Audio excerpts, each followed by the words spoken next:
जय श्री राम दोस्तों, शुरू करते हैं रामायण का पहला अध्याय।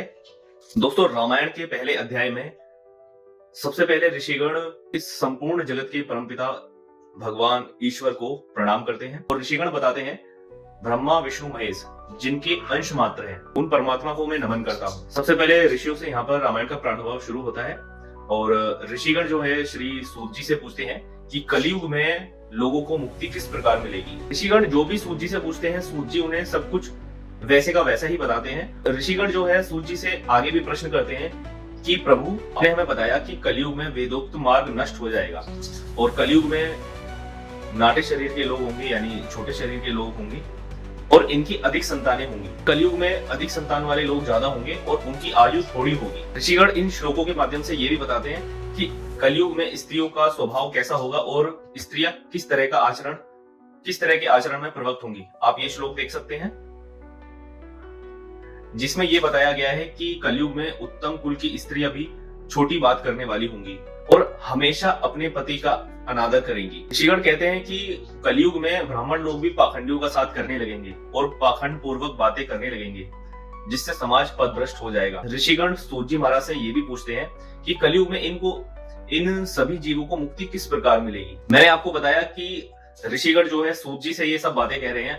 अब मैं आपको सबसे पहले ये बताता हूँ कि सूत जी कौन थे। सूत जी वेदव्यास जी के शिष्य थे जिनको सभी 18 पुराण कंठस्थ याद हो गए थे और ये वो परंपरा थी जिस समय वेदों का पठन और पाठन नहीं किया जाता था, ये सिर्फ सुने जाते थे। इनको सुना और सुनाया जाता था, पीढ़ी दर पीढ़ी ये आगे स्थानांतरित किया जाता था। वेदव्यास जी के बहुत से शिष्य थे जिनको ये सभी 18 पुराण कंठस्थ याद नहीं होते थे। सूत जी का दूसरा नाम रोमहर्षण भी था, उनको रोमहर्षण भी कहा जाता था।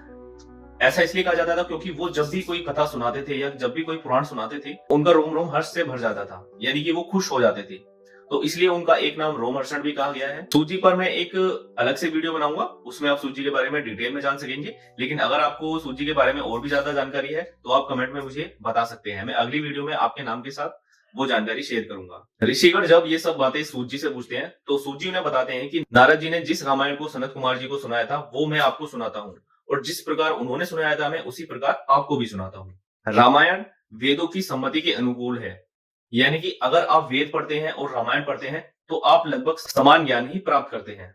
सूत जी रामायण के पहले अध्याय में ईश्वर के बारे में बताते हैं और वो बताते हैं कि जिन मनुष्यों के करोड़ों पापों का नाश हो जाता है तब जाकर कहीं उन्हें रामायण सुनने का मौका मिलता है, तब जाकर उनको रामायण सुनने का सौभाग्य प्राप्त होता है। रामायण को सुनाने का एक नियम होता है। सूत जी हमें इस श्लोक के अनुसार बताते हैं कि रामायण को कार्तिक माघ और चैत्र मास के शुक्ल पक्ष में सुनाना चाहिए। यह 9 दिनों में सुनाना चाहिए और ये महीने हमारे बैठने के एकदम अनुकूल होते हैं जिसमें हम आराम से रामायण को सुन सकते हैं। इसलिए इन्हीं महीनों में रामायण को 9 दिनों में सुनाने पर ज्यादा जोर दिया गया है।